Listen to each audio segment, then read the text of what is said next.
बिक्कड, महेश डेपे, प्रशांत कवडे, नसीर शाह बर्फीवाले, राहुल बनसोडे, प्रदीप डोके, दत्तात्रय पाटील, बाबूलाल सुरवशे, प्रताप भैया देशमुख, अधिकनाथ पालके, नानासाहेब पाटील, मारुती मासाळ, मोहनदादा मुसळे, संजय काका बोराडे, आर.डी.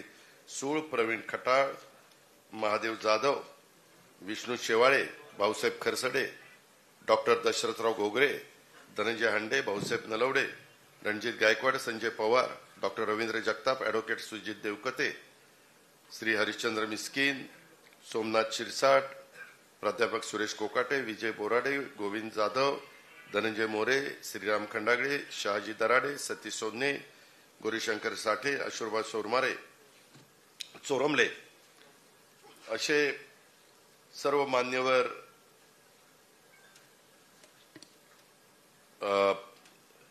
मगाशी विद्यमान पदाधिकाऱ्यांची मी चुकून नावं घ्यायचं राहिलो. पैलवान नवनाथ जगताप, जे सध्या विद्यमान पदाधिकारी आहेत, अमोल काळे, रामराजे साळुंखे, सूर्यकांत सांचे, दादा बारसकर, अण्णा भोगील, आणि माझ्या भूम, परांडा, वाशी, अकोट, बाळापूर, पारनेर, पाथर्डी ह्या सगळ्या वेगवेगळ्या तालुक्यातून आलेले उपस्थित असणारे सर्व मान्यवर मित्रांनो, आपण स्वर्गीय यशवंतराव चव्हाण साहेबांनी जी काही शिकवण दिलेली बेरजेचं राजकारण, ते बेरजेचं राजकारण आपण या निमित्तानं करतोय.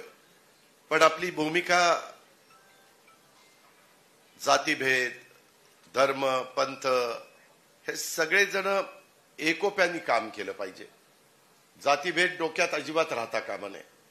मागासवर्गीय समाज असेल, आदिवासी समाज असेल, अल्पसंख्याक समाज असेल, भटका समाज असेल, ओबीसी समाज असेल, माझा सर्वसाधारण समाज असेल, जे जे घटक समाजामध्ये आहे, मी नेहमी सर्वांना सांगतो की हिंदवी स्वराज्याची स्थापना छत्रपती शिवाजी महाराजांनी 18 पगड जाती 12 बलुतेदारांना बरोबर घेऊन केली आणि त्याच्यातून हिंदवी स्वराज्य स्थापन झालं.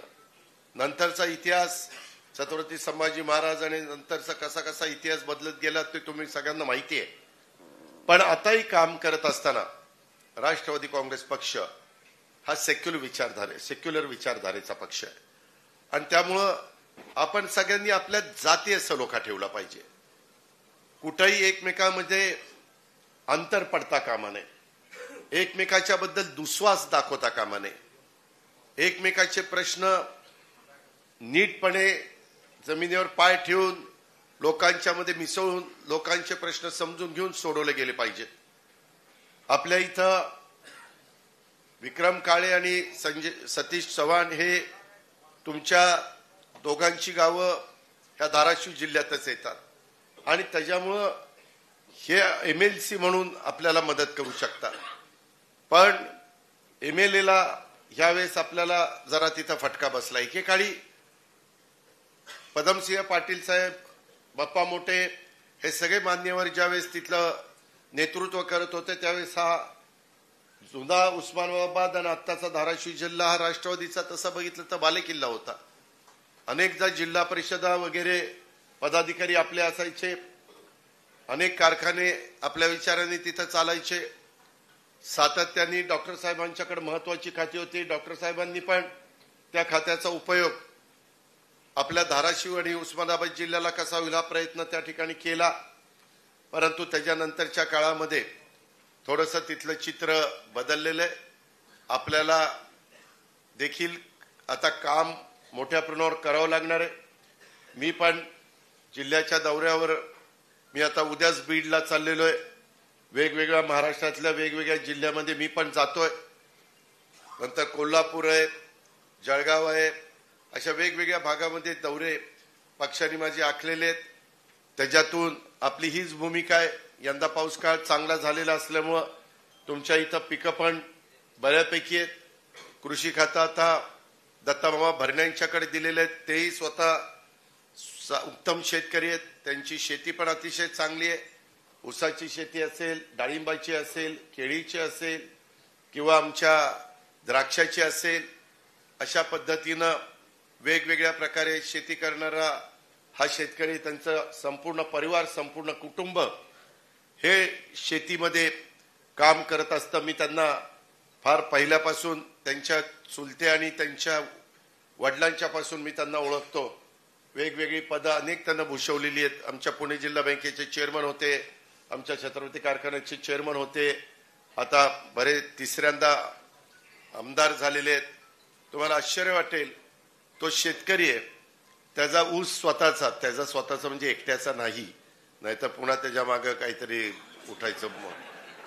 त्याचा भरणे परिवाराचा मोठा परिवार आहे, त्यांचा ऊस 16,000 टन जातो. 16,000 टन. त्यांची द्राक्षाची बाग 45 ते 50 एकर आहे, डाळिंबाची बाग 45 ते 50 एकर आहे. 8 देशामध्ये त्यांची द्राक्ष एक्सपोर्ट होतात. केळी पण अतिशय उत्तम आहे. तुम्ही कधी जर आला त्या भागात तर तुम्ही बघा, अतिशय उत्तम शेती करतात ही सगळी लोक. सांगायचं तात्पर्य, मोठा शेतकरी आहे परंतु कष्टातनं पुढे आलेला आहे. त्याच्या आजोबांच्या त्याच्या वडिलांच्या काळामध्ये अतिशय, तेव्हा तर जमिनीच्या किमती काय होत्या तुम्हाला माहिती आहे. आता जमिनीच्या किमती मोठ्या प्रमाणावर वाढल्या, पण त्या काळामध्ये जमिनीला इतकी किंमत नव्हती. पण लांबनं पाणी कुठनं उजनीवरून आणलं, कुठून वेगवेगळ्या भागातनं विहिरी पाडल्या, बोर पाडले आणि प्रत्येक पाण्याच्या थेंबाचा वापर हा व्यवस्थितपणे केला, ठिबकचा वापर केला. अशा पद्धतीनं हा आडाचा शेतकरी आहे आणि त्याच्याकडे सध्या ती जबाबदारी आपण दिलेली आहे. त्यामुळं आपले शेतकऱ्यांचे प्रश्न, आपल्या वेगवेगळ्या प्रकारच्या अडचणी, आज आपण आता इनोव्हेशन सेंटर, इन्क्युबेशन सेंटर सुरू करतोय. आजच कॅबिनेटला त्याच्याबद्दलचा निर्णय झाला. अनेक जिल्ह्यामध्ये आम्ही करतोय. आता नांदेडला पण जागा फायनल करून तिथं आपल्याला करायचं. उद्या मी बीडचं भूमिपूजन करतोय.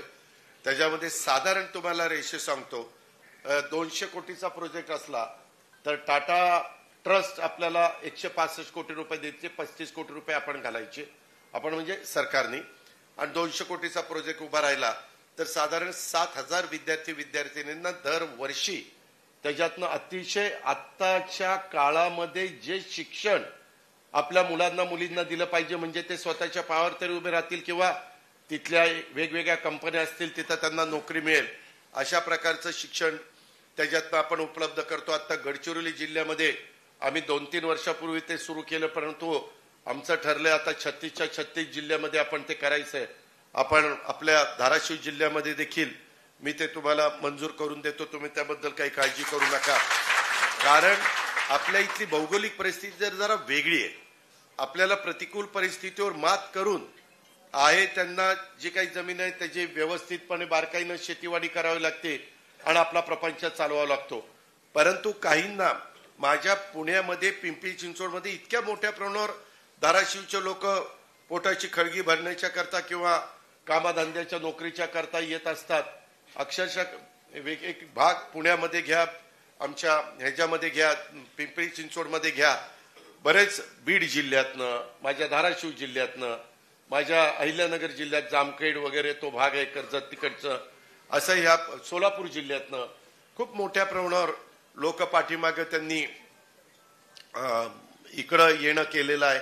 का तर तिथं जगण्याचं साधन कमी असल्यामुळं. परंतु आता आम्ही इंडस्ट्रीला पण तिथं जाण्याच्या करता भाग पाडतोय. मी आता मराठवाड्यामध्ये आपल्या इथं धाराशिवला धावपट्टी आहे, परंतु बीडला आता आम्ही धावपट्टी करतोय.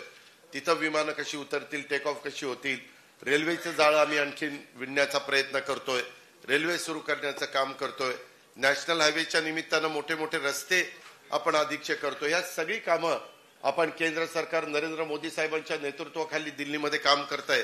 त्यांना साथ देण्याचं काम अमित भाई शाह असतील किंवा त्या बाबतीमध्ये स्वतः संरक्षण मंत्री राजनाथ सिंग असतील, नितीन गडकरी असतील किंवा पियुष गोयल साहेब असतील, आताचे कृषी मंत्री शिवराज सिंग चौहान, त्यांना कृषीचा खूप चांगला अनुभव आहे. अनेकदा आम्हाला त्यांच्याशी चर्चा करण्याची संधी मिळते, त्यावेळेस ते सांगत असतात. या पद्धतीनं ह्या सगळ्या मंत्री महोदयांचा उपयोग आपण आपल्या राज्याला घ्यायचा प्रयत्न करत असतो. आजच आमचं वाढवण बंदराच्या बद्दल पण मराठवाड्यातनं जो समृद्धी महामार्ग आलाय त्याला कसं आपल्याला जोडता येईल अशा पद्धतीनं आज आम्ही त्याला तत्वतः मान्यता दिलेली, अशी अनेक कामं चाललेली आहेत. आता ही कामं करत असताना मी नेहमी सांगतो, सरकारच्या विरोधामध्ये म्हणजे सत्याच्या विरोधामध्ये राहून कामं होत नसतात त्यामध्ये पुढची कुठली बैठक 6:30ला असू दे, बसतील आमदार, काय बिघडत नाही. त्यामध्ये ही लोकांच्यामुळं तुम्ही आमदार होतो माहिती, त्यामुळं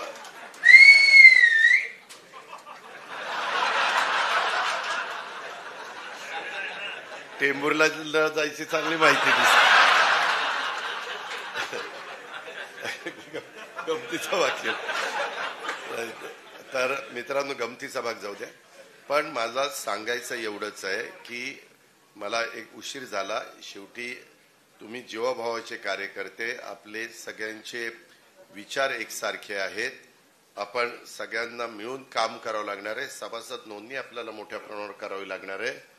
या निमित्तानं उद्या जिल्हा परिषद, तालुका पंचायत, नगरपालिका, महानगरपालिका, नगरपंचायतीच्या निवडणुका पुढे येऊन ठेपलेल्या आहेत.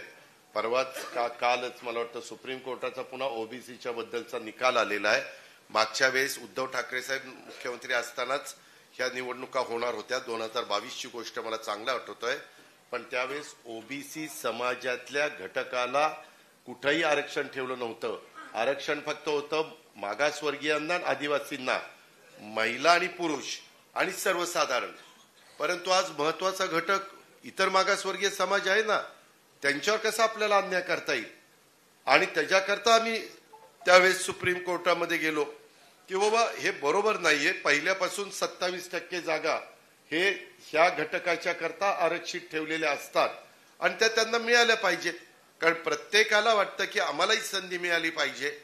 त्याच्यामुळे तुमच्यातले उद्याच्या काळात जिल्हा परिषद, तालुका पंचायतीच्या निवडणुकीच्या निमित्तानं मला माझ्या सर्वच भागातल्या सहकारी मित्रांना, भूम, परांडा, वाशी, अकोट, बाळापूर, पारनेर, पाथर्डी ह्या भागातले सगळे माझे सहकारी मित्र आहेत, त्यांना सगळ्यांनाच मला सांगायचंय की बाबांनो, त्या पद्धतीनं तुम्ही कामाला लागा. कुठेही आपसामध्ये हेवे दावे करू नका.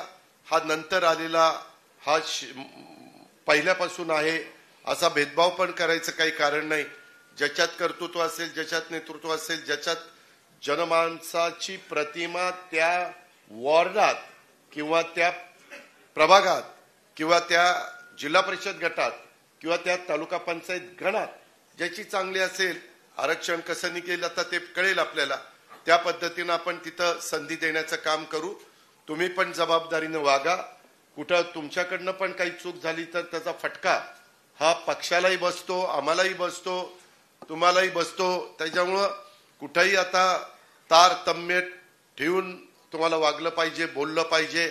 आपण कुठेही सहज बोलायला काहीतरी जातो, त्याच्यातनं पण गैरअर्थ काढले जातात, त्याच्यातनं पण बदनामी होते. पूर्वीच्या काळामध्ये वेगळी गोष्ट होती. आता सोशल मीडिया इतका ऍक्टिव्ह झालाय, प्रिंट मीडिया ऍक्टिव्ह झालाय, इलेक्ट्रॉनिक मीडिया ऍक्टिव्ह झालाय. जरा कुणी कुठं काय बोललं तर ताबडतोब सगळीकडं ती बातमी जाते की इथं अशा पद्धतीनं वक्तव्य करण्यात आलं. त्याच्यामुळे फार भान ठेवून आपण वागलं पाहिजे, बोललं पाहिजे. त्याच्यामध्ये आपण एकोपा दाखवला पाहिजे. उद्याच्याला काही दिवसांनी मी पुन्हा सगळ्या प्रमुख सहकाऱ्यांना घेऊन बसेन आणि त्याच्यातनं बाकीच्याही बाबतीमध्ये कुणाकुणावर काय काय जबाबदारी द्यायची, कशा पद्धतीनं द्यायची.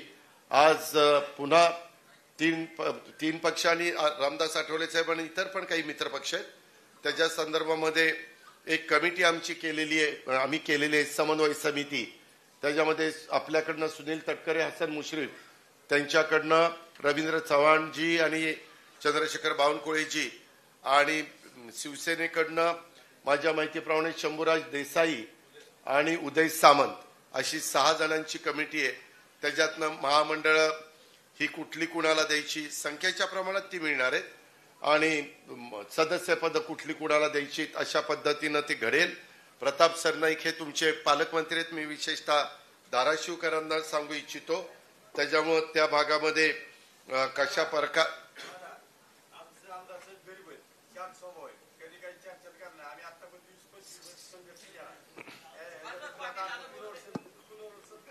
हो हो बस. त्या संदर्भामध्ये माझी आपल्याला एवढीच विनंती आहे की आजच प्रताप सरनाईक, मी, मुख्यमंत्री एकनाथराव साधारण मागच्या काळामध्ये जे काही धाराशिव जिल्ह्यामध्ये डीपीसीच्या बद्दल काही गोष्टी घडल्या त्याला स्थगिती देण्यात आली, परंतु आता ती स्थगिती आम्ही उठवतोय। ती उठवत असताना त्यामध्ये साधारण तिन्ही पक्षाला म्हणजे लोकप्रतिनिधींना तिथं त्यांच्या जो काही आम्ही सूत्र ठरवलेलं आहे त्या सूत्राप्रमाणे, जसं सूत्रांच्या माहितीनुसार तसं माझी पण हे नेहमी बातमी लावतात सूत्रांच्या, म्हटलं कुठलं सूत्र ते दाखवा तरी, कुणाचं नाव सूत्र आहे, पण ठीक आहे त्यांच्यामुळे मलाही सूत्र आता आठवलं। तर आमच्या सूत्रानुसार जे काही वाटप करायचं ते आम्ही करतोय।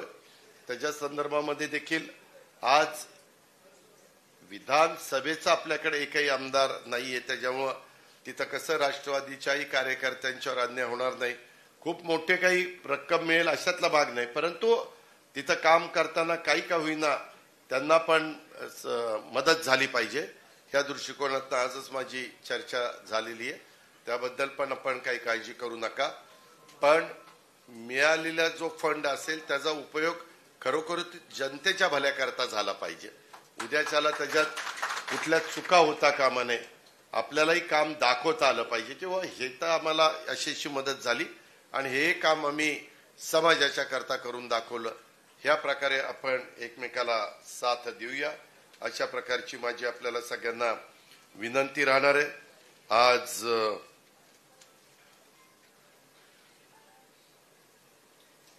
मागे माझी 2-3दा राहुलची चर्चा ज्यावेळेस झालेली होती त्यावेळेस राहुल म्हणायचा, दादा मी एकटा निर्णय घेऊ शकत नाही, शेवटी मला माझ्या वडिलांच्या पासून ह्या भूम, परांडा, वाशी ह्या सगळ्या भागांनी अतिशय प्रेम केलेलं आहे, त्याच्यामुळे त्या सगळ्या पदाधिकाऱ्यांशी कार्यकर्त्यांशी चर्चा केल्याशिवाय मला हा निर्णय घेता येणार नाही अशा पद्धतीनं त्याने मला बोलून दाखवलेलं होतं। त्याचंही बरोबर होतं, मी त्याला म्हणलं की ठीक आहे, शेवटी सहकारी बरोबर असल्याशिवाय खरा रंग या पक्षप्रवेशाच्या कार्यक्रमाला येत नाही आणि त्याच्यामुळं तुमच्या सगळ्यांशी बोलून तुम्ही पण त्याच्यामध्ये सकारात्मक प्रतिसाद दिला त्याबद्दल सर्वच माझ्या सहकाऱ्यांना मी मनापासून धन्यवाद देतो, मनापासून आभार मानतो।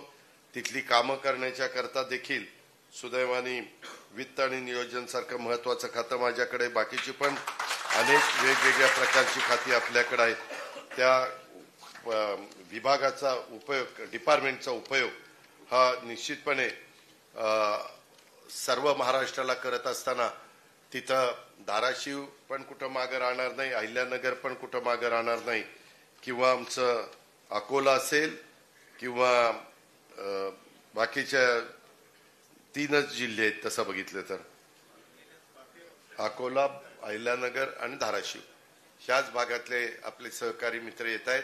अजूनही तुम्हाला काही मित्र परिवार जवळचे सहकारी असतील तर ते आपल्यापासून जरा बाजूला गेले असतील तर त्यांनाही आपल्याबरोबर आणण्याचा प्रयत्न आपण करा। प्रयत्न माणसाने चांगल्या कामाचा सतत करत राहायचं असतं आणि इथून पुढं एक चांगलं वातावरण, पूर्वीचं जे धाराशिव जिल्ह्यामध्ये वातावरण होतं राष्ट्रवादी काँग्रेस पक्षाच्या संदर्भामध्ये, तशा पद्धतीचं वातावरण आपण अहिल्यानगर असेल, आपला धाराशिव असेल किंवा अकोला जिल्हा असेल ह्या सर्व भागामध्ये करण्याच्या करता तुमच्या सगळ्यांचं आम्हाला मदतच होईल, त्याबद्दलची मी खात्री ह्या निमित्तानं बाळगतो। तसंच मगाशी मी संजय खोसेचं नाव घेतलं का रे? संजय खोसे, संभाजीराव थोरात, दादासाहेब जालन, राजेंद्र आहेर आणि गोरख साळुंके हे पण सहकारी मित्र आपल्या भूम तालुक्यातले, त्यांनी पण आज आपल्या सर्वांच्या साक्षीनं राष्ट्रवादी काँग्रेस पक्षामध्ये प्रवेश करायचं ठरवलेलं आहे। मी सर्वांचंच, सर्व मान्यवरांचं ज्यांची मी नावं घेतली त्या सर्वांचं माझ्या भूम, परांडा, वाशी, त्याच्यामध्ये पारनेर, त्याच्यामध्ये अकोट, त्याच्यामध्ये बाळापूर, त्याच्यामध्ये पाथर्डी ह्या सर्व तालुक्यातनं आलेले आमचे ताराचंदजी, ह्या सगळ्यांचंच मी मनापासून राष्ट्रवादी काँग्रेस पक्षामध्ये स्वागत करतो। तुम्हाला विश्वास देतो की कुठेही तुमच्यावर अन्याय होऊन दिला जाणार नाही, कुठल्याही परिस्थितीमध्ये तुमच्यावर आगीतनं उठलून पोपट्यात पडलो अशा प्रकारची वेळ आम्ही येऊन देणार नाही, त्याबद्दलची ग्वाही. उलट आता तुम्हाला वाटेल की उगीच आपला राहुल इतक्या उशिरापर्यंत थांबला, मागच जायला पाहिजे होतं. खरं तर त्याच्यामध्ये काय होतंय ते प्रत्येक जण ते मला म्हणायचं, दादा मी आता आलो तर मला तिकीट मिळेल का? अरे तुला म्हणली ये, जरी तुला कसं तिकीट द्यायचं माझं मी ठरवतो. नाही नाही, आता तुम्ही काळजी करू नको रे, तेव्हाही माझ्या हातातच होतं, माझं माझ्याच हातात आहे, दुसऱ्याच्या हातात नाही. त्यामुळं मी स्वतः राहुलला सांगितलेलं होतं, बारामतीचं तिकीट नंतर जाहीर होईल, पहिलं तुझं तिकीट जाहीर होईल. पण त्याला तरी जरा भीती वाटत होती. नाही म्हटलं तरी तुमच्या तिथली राजकीय परिस्थिती आता बरीचशी बदललेली, ही तुम्हालाही मान्य करावं लागेल. त्या खोलात मी जास्त जात नाही, नाहीतर तेवढेच हेडलाईन लावतील की अजित पवार असं बोलले तसं बोलले. परंतु काळानुरूप परिस्थितीनुरूप आपल्याला काही गोष्टीचे निर्णय घ्यावे लागतात आणि त्याच्यामुळं आता लोकसभा आणि विधानसभेला तर खूप अवकाश आहे, पण ह्या स्थानिक स्वराज्य संस्था ह्या सर्वांच्याच दृष्टीने म्हणजे भाजपच्या, शिवसेनेच्या, राष्ट्रवादीच्या, समोरच्या आघाडीच्या सगळ्याच पक्षाच्या दृष्टीने फार महत्वाच्या आहेत. त्यावेळेस आपला पक्ष देखील कुठं त्याच्यामध्ये कमी पडता कामा नये, ही खबरदारी माझ्या स्तरावर आम्ही राज्यामध्ये काम करणारे सगळे घेऊच घेऊ. परंतु गाव पातळीवर, तालुका पातळीवर, जिल्हा पातळीवर काम करणाऱ्या तुम्ही पण सगळ्या मान्यवरांनी ती घेतली पाहिजे आणि तुम्ही घ्याल अशा प्रकारचा विश्वास मी आपल्या सर्व सहकाऱ्यांना समोर व्यक्त करतो. आपण सगळेजण मोठ्या संख्येने इथं उपस्थित राहिला त्याबद्दल मी आपल्या सर्वांचं राष्ट्रवादी काँग्रेस पक्षामध्ये मनापासून स्वागत देखील करतो. इथं आल्याबद्दल स्वागत करतो आणि आपल्या सर्वांना म्हणजे आता गमच्या टाकायचीच आहेत, परंतु सगळ्यांनाच ज्यांची ज्यांची नावं घेतली त्या सर्व मान्यवरांना राष्ट्रवादी काँग्रेस पक्षामध्ये प्रवेश दिलेला आहे असं जाहीर करतो आणि आपल्या सगळ्यांची रजा घेतो. जय हिंद, जय महाराष्ट्र. धन्यवाद दादा. सर्वांना विनंती आहे, खाली बसा, खाली बसा. सन्माननीय या राज्याचे लोकप्रिय उपमुख्यमंत्री आदरणीय दादांच्या शुभ हस्ते राहुल भैया मोठे यांचा सत्कार आणि पक्षप्रवेश होतो आहे. टाळ्याच्या गजरात आपण त्याचं स्वागत करावं.